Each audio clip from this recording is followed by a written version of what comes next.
There's no turning back once you do this. I know. It's a risk I'm willing to take if it means that I can help make things right between Ben and Tracy.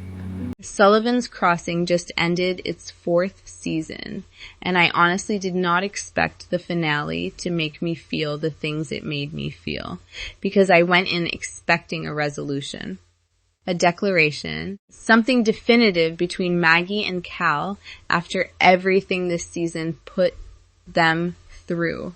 And what Healing Hearts gave me instead was something quieter. Something smaller in the most precise and meaningful way possible. And I honestly think it was braver than the ending I was hoping for. Let's talk about everything that happened in Healing Hearts. How the episode opens. What the land ceremony means beyond the ceremony itself. What Cal does for Ben that nobody expected.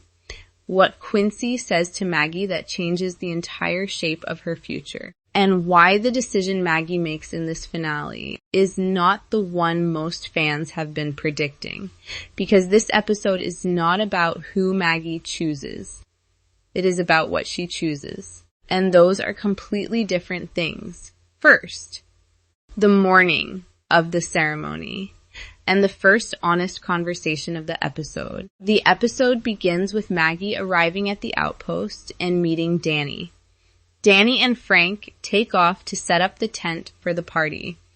Edna asks Maggie how she and Cal are doing. Maggie says he has been keeping his distance.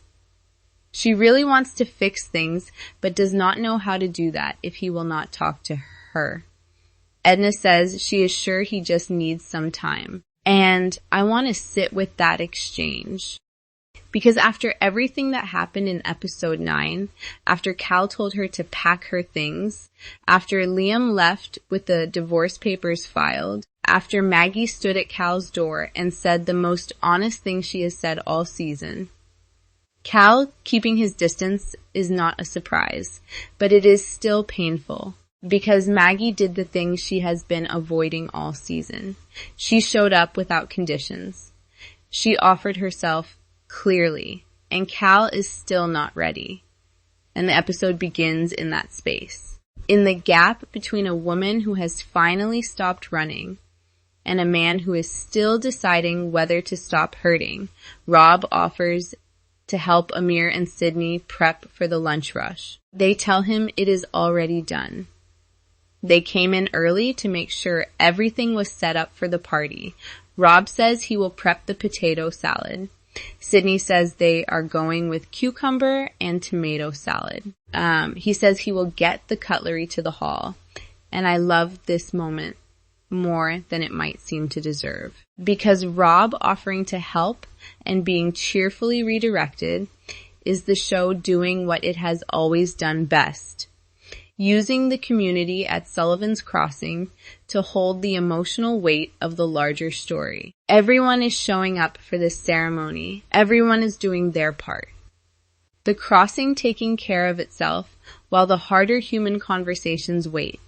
Now, the land ceremony. And why this backdrop for Maggie's story matters enormously. Danny speaks about the land at the ceremony and invites Maggie up to say a few words.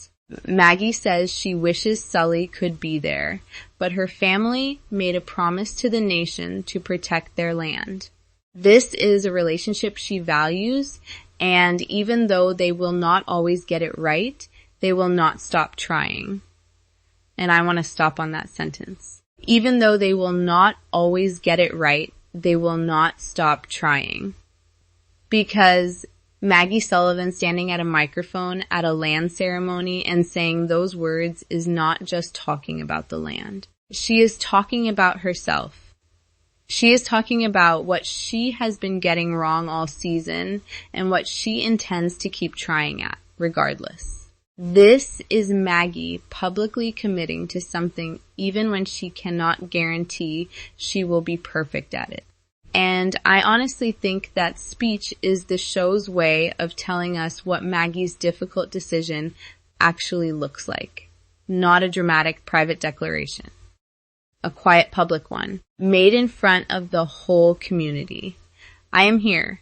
I am staying. I will not stop trying. Frank then comes up to say a few words. He talks about opening up our hearts so they can be healed again. And if the episode's title is Healing Hearts, and Frank Cranebear is at a microphone talking about opening up hearts so they can be healed, then this is the show delivering its thesis statement in the clearest possible way. This episode is not about Cal and Maggie reconciling neatly. It is about whether the people of this community are willing to open what they have been holding closed. And Frank is asking everyone at that ceremony to do what none of them find easy. To open back up after the things that hurt them. Now, Cal. And the moment that surprised me most in this entire episode, Quincy thanks Cal for inviting him to the ceremony. He also apologizes for what happened to Ben and says he feels bad that he accused Ben of taking his watch. Frank overhears this and asks Cal why he never told Quincy that Ben did take the watch. Cal says he just did not see the point. Maybe it was a mistake. Frank says you did what you thought was best. I want to talk about what this scene is actually telling us about Cal Jones. Because Cal did something in this episode that went completely unannounced. He protected Ben. He let Quincy believe that the accusation was wrong, that Ben never stole that watch, even though Ben absolutely did steal it. Cal absorbed the moral discomfort of letting an injustice stand because the practical outcome. Quincy's willingness to reconsider his actions served Ben better than the truth would have. This is not a man who gives up on people because they disappoint him. This is a man who quietly arranges the world so that the people he loves have a better chance of surviving it. And I honestly think that scene is everything about why Maggie should fight for Cal Jones. Not because he is easy, not because he handled everything in this season correctly, but because that is who he is when nobody is watching. A man who absorbs things so that someone fragile does not have to. A man who invites Quincy to a ceremony to give Ben a chance at a different kind of ending. A man who lets himself look slightly wrong so that a teenager gets a break. And Frank's response. You did what you thought was best. Frank Cranebear, who has been the moral compass of this entire community for 4 seasons. Validating Cal's choice is the most significant approval this show could have given him in a finale. And then Quincy, and the line that shifts Maggie's whole horizon. Quincy tells Maggie that she has been a wonderful addition to the team, and she might want to stay on full-time when she gets her license. Stay on full-time. When she gets her license. This is Quincy, the doctor who has been supervising her residency all season, telling Maggie that Timberlake is not a placeholder, not a temporary shelter from her real life. It is a real life. There is a full-time position waiting for her on the other side of her license. A career she built without anyone's help. Proof that the sacrifice she made when she stayed in season 3, putting her Boston trajectory on hold to be with Cal and be part of this community, was not a surrender of her ambitions. It was the beginning of a different and better version of them. And this is Maggie's difficult decision made visible. Not whether to choose Cal, whether to choose this life, this community, this career, this version of herself that Sullivan's Crossing built.